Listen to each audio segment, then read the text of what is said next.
Howdy boys, here's a little updaters on my 99. Haven't done much on it. Truck looks good. Driver takes really good care of it. Thank you, Josh. Yeah, can't complain. As you can tell, he washed it. Looks good.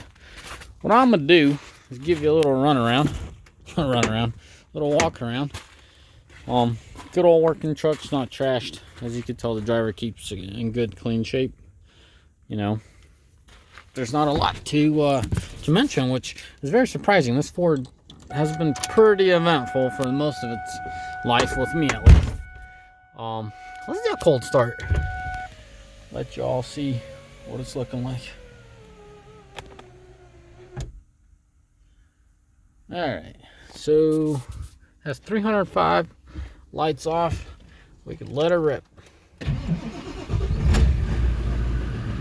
Alright guys, keep in mind it's like 34 degrees out. It's starting to melt a little bit, the snow, but it still keeps its form, so let me go show you. Pretty impressive for a Ford. At least I'm impressed. Struggle is always real with this truck on cold starts. As you can see, it has a little haze on it.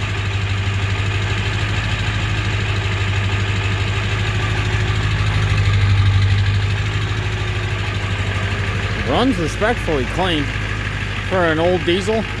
You can see a little bit of blue, but anyways, this truck's been on the road for the last probably about 3 months now. Has not given us any issues since the last video we did the valve cover and under it, all that shebang. It really hasn't given us any issues. I mean, as soon as the truck left, a boot came off, but you know, that's to expect with messing with the intercooler. Something went south there. Oh, and a wire didn't connect. I can't even figure out where the issue was. When we started it, it ran on 7 cylinders, and I'm like, oh great, here we go. I thought one of the little pigtails weren't hooked up under the valve cover, but when I went to undo the valve cover, both sides, they were all hooked up.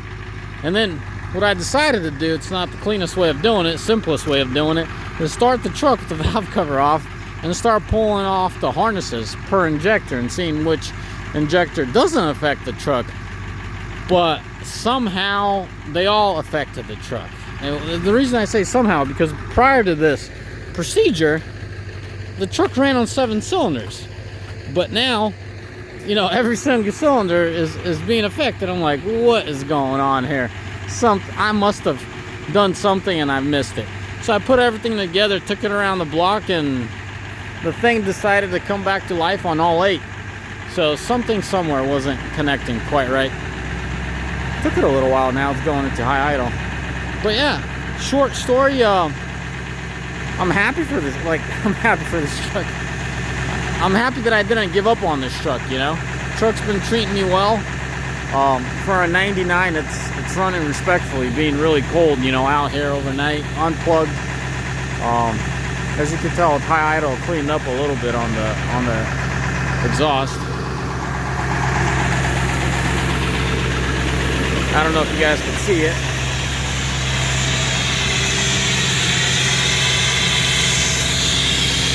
Still have some smoke floating out here.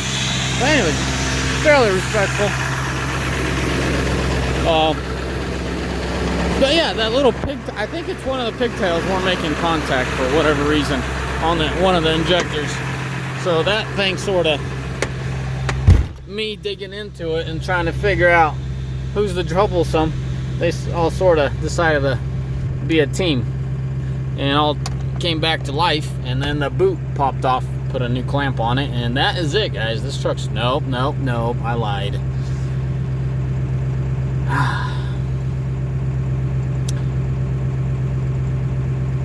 I'm gonna keep this respectful as possible, but there's an individual that pulled off the drive line on this specific truck when the rear end got replaced, and at the time the U-joints were really fresh. I'm like, U-joints good, everything's good.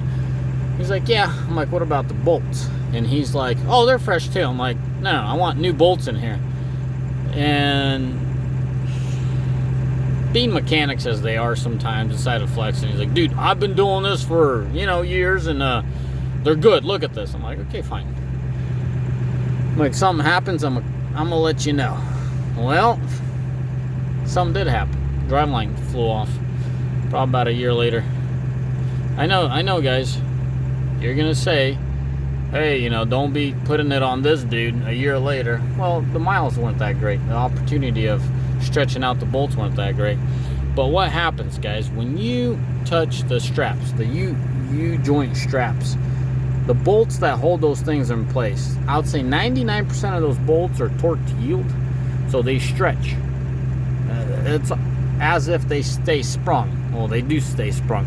You stretch them once, you're fine. But don't go second or third time around. Throw those things out. They're freaking $10, man. Get rid of them, put new ones in there.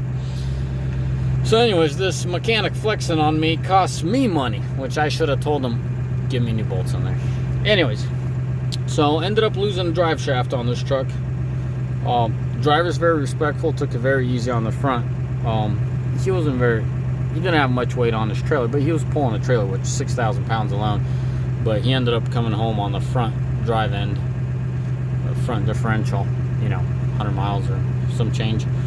He took it easy and he made it home. We put a brand new drive shaft, balance and everything, and new joints, and yes, new straps and bolts this time around.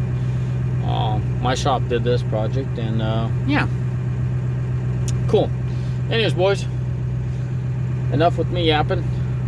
Well, shoot, I'm not gonna take it for a spin because the gate's closed. I'm cold. Anyways, just wanted to give y'all an update. Almost sounds like I was just yapping. There's something to be learned here. If you're responsible for that equipment, do things your way. Because at the end of the day, that mechanic that decided to be a flexing hero is no longer to be found because he's not a mechanic anymore. But you are stuck on the side of the road with the consequences. So probably shouldn't even call himself a mechanic. If he understands bolts that are torque to yield, will snap. Anyways, as always, boys, I think that's it. I'm happy with the 6-speed. I'm happy with the 7.3. I'm happy with the individual driving it. So yeah, we'll just keep pushing the 7.3 for you guys that are regulars and watching, and we'll just keep pushing the 7.3 like I said in my previous video about this truck. We'll just, why not use everything we can out of it and then put that 12 valve in here. I like it. It's a very truck kind of truck, and what I mean by that, the front end is still on leaf springs. Doesn't give you the best ride, but just, I don't know, I like that. I really like that. It's a true truck in my definition when the front end's on leaf springs. I know the coils are softer and smoother, and I would say it's more stable with coils up front, but you know, it's a good old classic, if I could call it that way. The last bit of the true old trucks, you know what I mean? The solid axles and the leaf springs. Anyways, that's it. As always, boys, may the Lord bless you. May Almighty find day. Ciao. Bye.